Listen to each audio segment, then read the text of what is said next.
শুনে না, পৃথিবীর কেউ আমাকে দেখতে পায় না, কিন্তু দেখতে পায় কে? আমার রব। আমার রব আমি যেখানে থাকি, যে অবস্থায় থাকি, যেভাবেই থাকি, আমার রব আমাকে সর্বদাই সর্বক্ষণ আমাকে দেখতেছে। আল্লাহ পাক রব্বুল আলামিন বলেন, বান্দা, যে সকল বান্দারা পরিপূর্ণভাবে রোজাটাকে যত্ন করে, আদর করে, স্নেহ করে রোজাটাকে আমল করবে, রোজাটাকে সে পালন করবে, আমার আল্লাহ পাক রব্বুল আলামিন বলেন, আমার বান্দা চাইলেই তো রুমের ভিতরে বসে খাবার খেতে পারতো, পারতো কিনা? আমার বান্দা চাইলেই তো পানি পিপাসা হয়ে যায়, রুমের ভিতরে ঘরে গিয়া, রুমের ভিতরে গিয়া ফ্রিজ থেকে ঠান্ডা পানি নিয়ে খেতে পারতো, পারতো কিনা? কিন্তু আমার বান্দা আমাকে এতটুকু ভয় পেয়েছে, আমার বান্দা আমাকে এতটুকু মেনেছে, বান্দার ভিতরে এতটুকু তাকওয়া রয়েছে যে পৃথিবীর কেউ যদি না দেখে, কিন্তু আমার রব আমাকে দেখতেছে। আমি যদি এখন পানি খাই কেউ দেখবে না, কিন্তু আমার রব আমাকে দেখতে।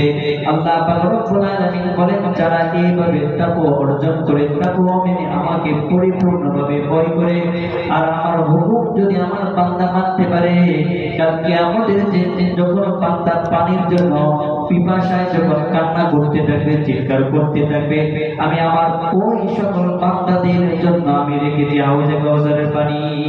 আমি আমার ওই বান্দাদেরকে কি করব?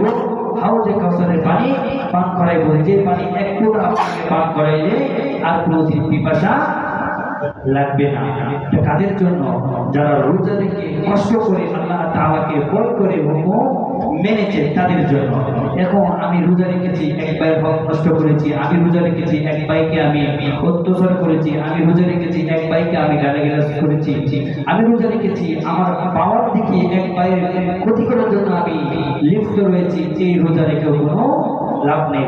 রোজা এরকম ভাবে রাখতে হবে যেরকম ভাবে আপনি কাঁটা যুক্ত গাছের মাঝখান দিয়ে আপনি চলতেছেন, সেরকম ভাবে চলতেছেন যেন কাঁটা আমার শরীরে না লাগে। যেভাবে আপনি সতর্ক হয়ে চলতে থাকেন, ঠিক ঠিক এরকম ভাবে রোজা রেখে আপনার চলতে হবে, যেন আমার দ্বারা এই রোজা রাখা অবস্থায় যেন আমার দ্বারা কারো কোনো ক্ষতি না হয়, আমার দ্বারা যেন কারো কোনো কষ্ট না হয়। এরকম ভাবে যদি আপনি সামনে যে রোজাগুলো আসতেছে যদি আপনি মানতে পারেন, আল্লাহ তাআলার হুকুম যদি পরিপূর্ণভাবে এইভাবে মেনে আপনি চলতে পারেন, আপনার জন্য রয়েছে জান্নাত, আর আপনার জন্য রেখেছে আল্লাহ রাব্বুল আলামিন হাউজে কাউসারের পানি।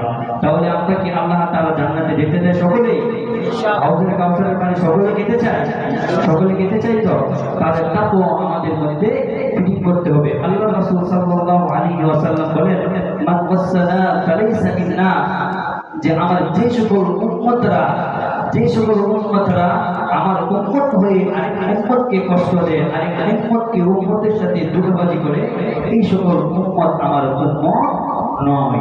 তাদেরকে বলেছে যে উম্মত মানে আমিও উম্মত, আপনিও উম্মত, কিন্তু আল্লাহ তাআলা, আল্লাহ রাসূল সাল্লাল্লাহু আলাইহি ওয়াসাল্লাম বলেন যে উম্মত হয়ে উম্মতকে ধোঁকা দিয়েছে।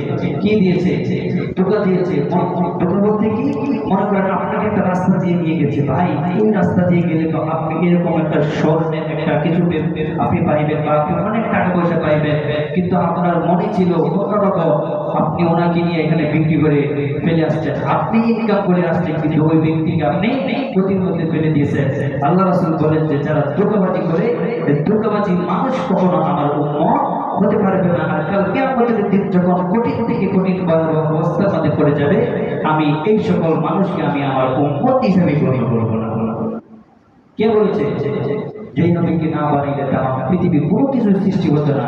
আমরা যেই নবীর উম্মত, আমরা যেই নবীকে নিয়ে আমরা গর্ব করি, যেই নবীর উম্মত হতে পেরে আমরা অনেক ভাগ্যবান। ওই নবী বলেছে যারা ধোঁকাবাজি করে, আমি তাদেরকে উম্মত হিসাবে গণ্য করবো না, উম্মত হিসাবে আমি মানবো না। তাহলে কি আমরা কখনো কারোর সাথে ধোঁকাবাজি করবো? করবো কারো? কেউ করবো না ইনশাআল্লাহ। আসলে বেশি আলোচনা করার সময়, আলোচনা করতে সময় লাগে।